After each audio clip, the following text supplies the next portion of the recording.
Okay, folks, I'm back again. You get to see my ugly mug some more, and I get to rattle on about my over-opinionated ideas a little bit more.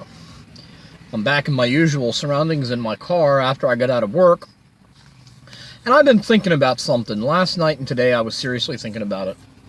And it started off with something that amuses me very much. These older people, 50s, 60s age, some of them drawing Social Security already, some of them very nearly that age, go to these Tea Party rallies. And here in my home state, we have the 9/12 Patriots, and the Tea Party, and a few other of these neo-conservative groups. And they go to these rallies and these events. And they hear the people on stage. You know, your Tea Party darlings like Sarah Palin, Michelle Bachmann, Rand Paul. Excuse me. And they stand there and they talk about how we have to cut out these not social obligations. What's the word entitlements.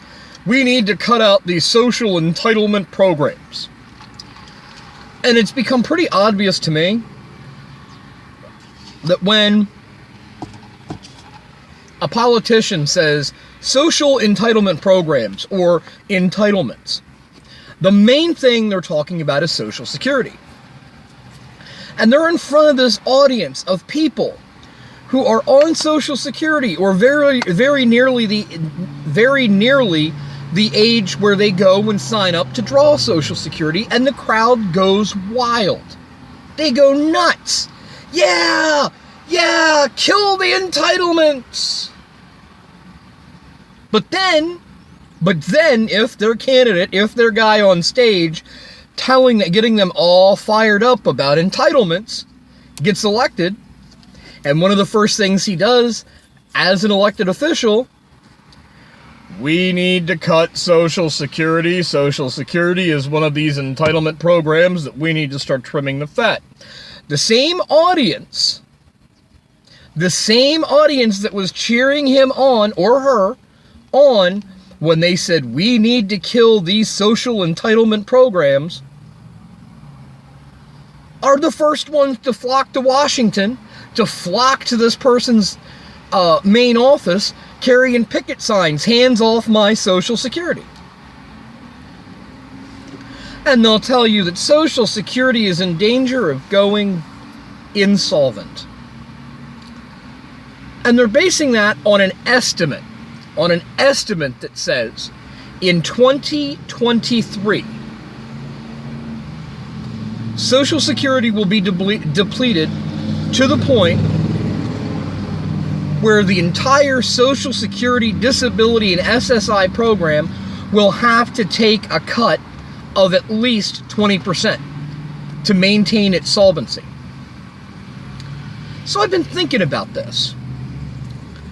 And see, I don't know what people's opinions of me are. I really don't care what their opinions of me are. When I'm hearing somebody talk, I sit back and I shut up and I let them listen. Unless they're putting something extremely boneheaded and way out of left field and everybody knows it's bullshit and they need to be set straight on facts. But I typically tend, when I hear people talking, I typically tend to sit back and I listen. And there's a few facts, a few points that I'm guessing our politicians and our elected officials think that we, the people, are too stupid to know, too stupid to realize, and too stupid to understand. So I have formulated a quick, down and dirty, idiot's plan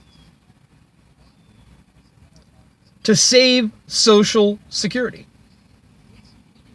And it's simple. It really is simple. And I want to, before I tell you what the plan is and give you the points, and it's 2 or 3 points, it's not that hard of a plan to put in place. It's not really that hard of a plan to follow. And if we can get it done and we can get our elected officials to do it, we can save Social Security. But before I go into the plan, I want to tell you, I'm not one for fame. I don't want to be an internet celebrity by putting these videos up. I just want to find an audience that'll listen to me gripe, complain, bitch, and give you my over-opinionated ideas. I don't want all of my videos to go viral. I'd really not have any videos go viral because I think the world would be a better place without this ugly mug on every fucking computer screen, cell phone screen, and tablet screen in the world with my face on it. But if you're watching this video right now, as soon as this video is done, I want you to share it. When you post it on Facebook, I want you to tag your elected officials in this. Let's get the fat cats in Washington to watch this fucking video and realize my plan and the points that I'm giving to you are what the so-called common sense conservatives should be talking about when they say common sense, and they're taking a common sense approach at cutting entitlement programs. Now, with that out of the way, share the hell out of it. Let's get this viral. Let's get it on the evening news. Let's get it on the computer screens of the president and the vice president and your senators and your congressmen and hell, even your local officials on a state level. Let's get them to see this. Democrats, Republicans, Independents, Libertarians, Episcopalians, Catholics, and Jews, let's all watch this video. Let's all think about the common sense approach I'm talking about taking. First off, this isn't a point in the plan. This is just a point of reference and a point of order. When you talk about Social Security, you're talking about a program that the majority of the people on Social Security have worked towards and have paid into while they were working. So when you say it's an entitlement, you're goddamn fucking right it's an entitlement. It's their money that went into it. I've got money every day that I work coming out of my wages to go into Social Security, on the understanding that when I am of that age and I need that money, I can apply for it and I can get a monthly stipend out of my Social Security. So you're goddamn right I'm fucking entitled to it. Every American that's paid into Social Security, you're goddamn right they're fucking entitled to it.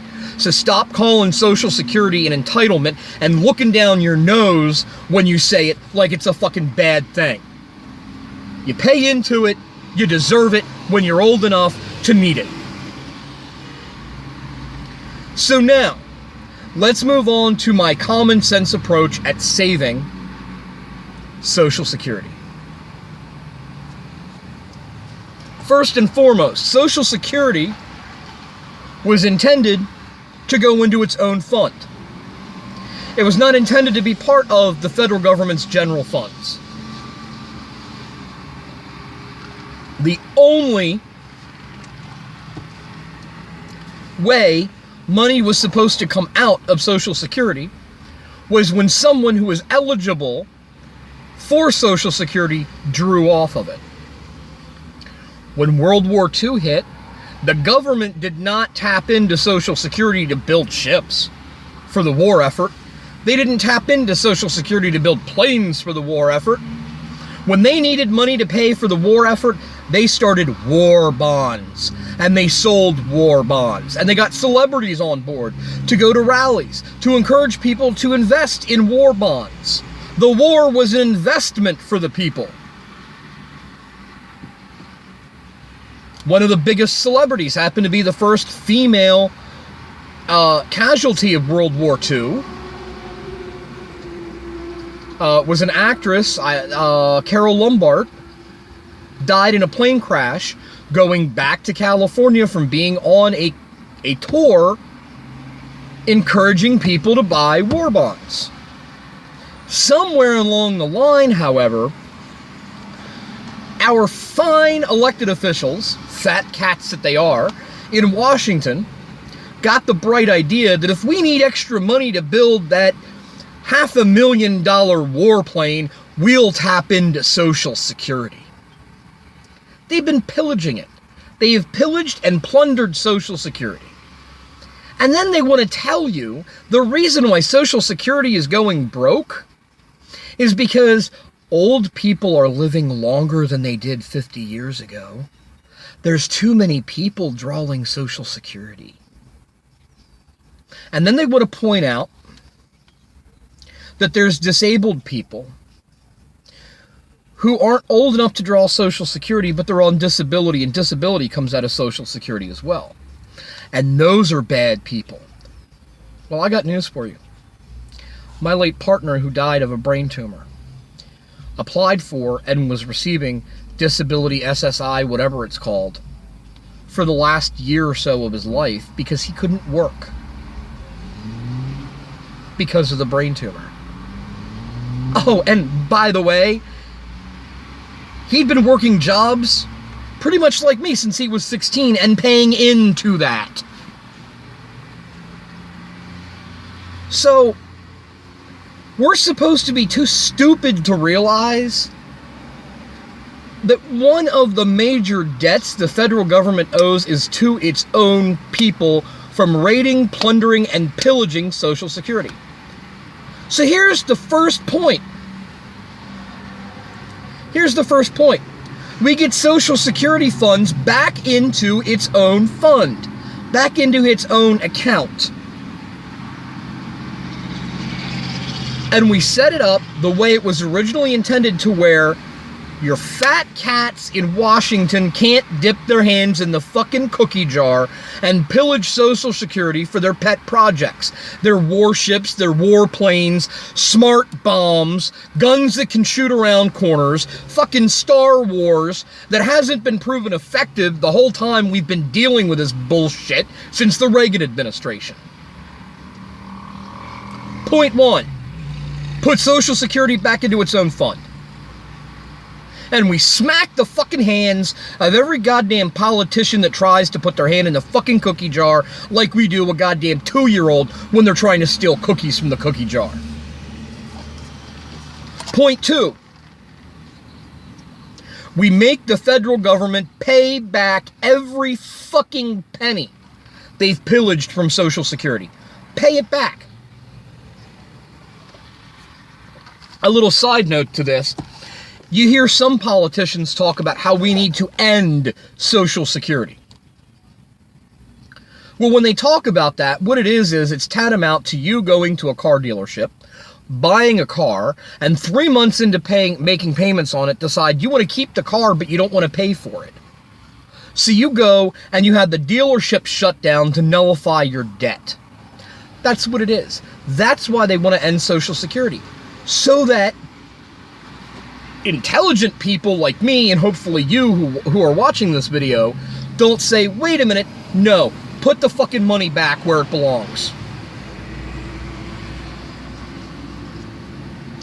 And there's really a fat chance of that happening, because in the minds of our senators and politicians and president and vice president, our crooks in chief in Washington, we're too stupid to know this shit. So there's the second point.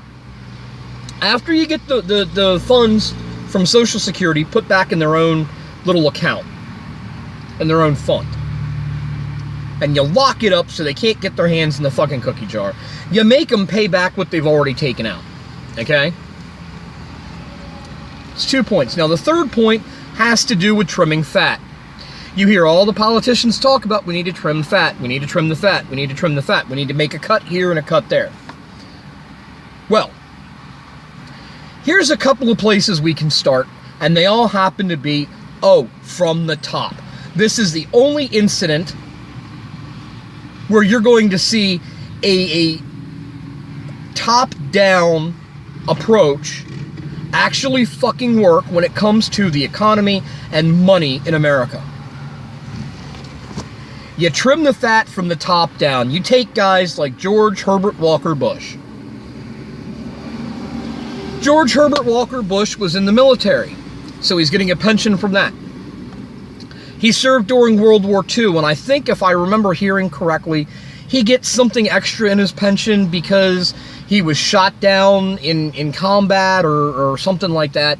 So he's getting a really nice pension from the military because he's from that age when you got out of the military and they took care, you served in the military and they took care of you. So he's getting his military pension. And then he went on and he did some work for the CIA, and I want to say he was the head of the CIA for a while. So his CIA pension from that job is pretty up there. You know, I would think that the head of the CIA would leave with a better pension than, say, your normal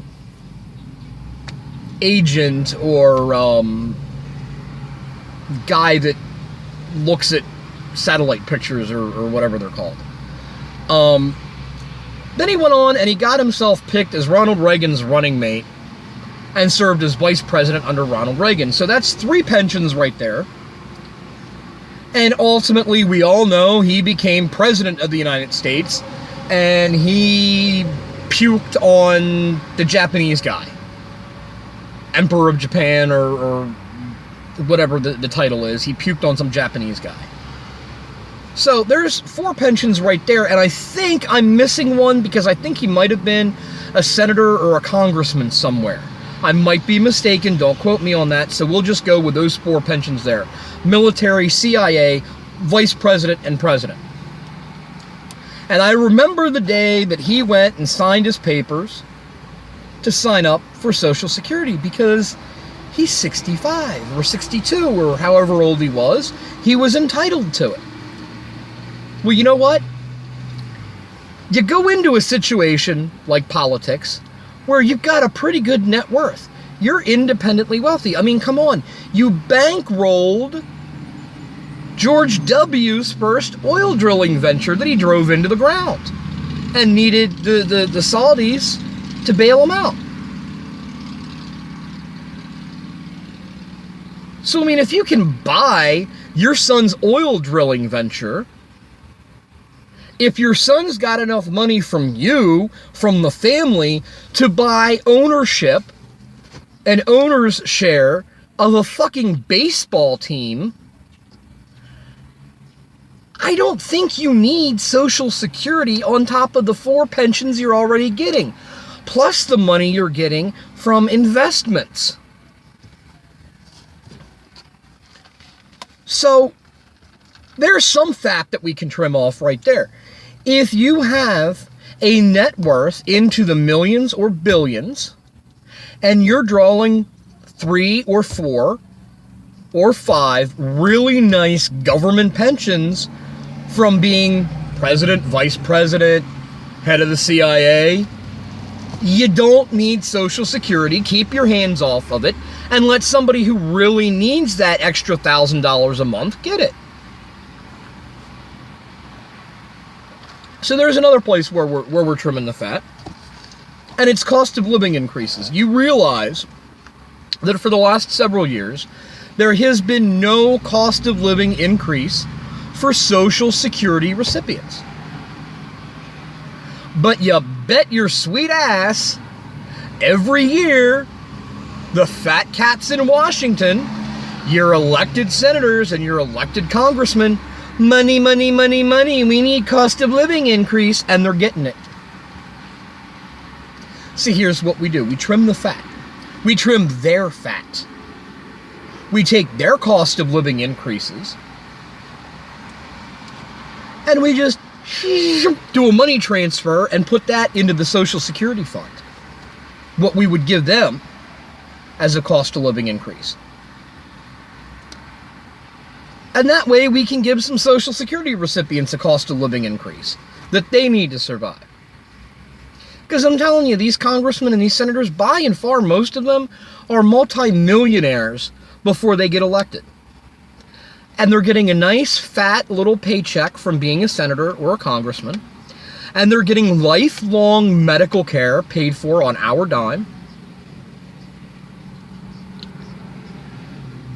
I think that's where we need to start trimming the fat.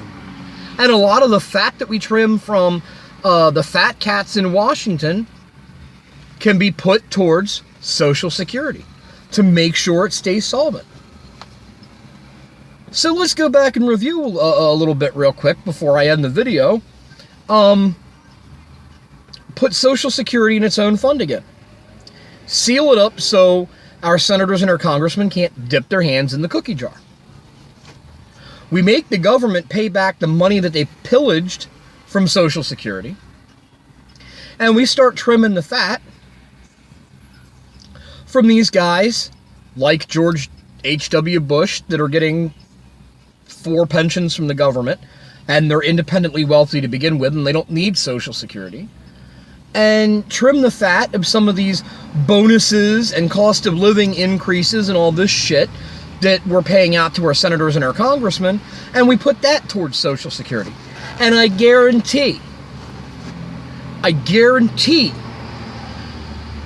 if you follow through with that 3-point plan to save Social Security, you'll get a little bit further down the road than 2023.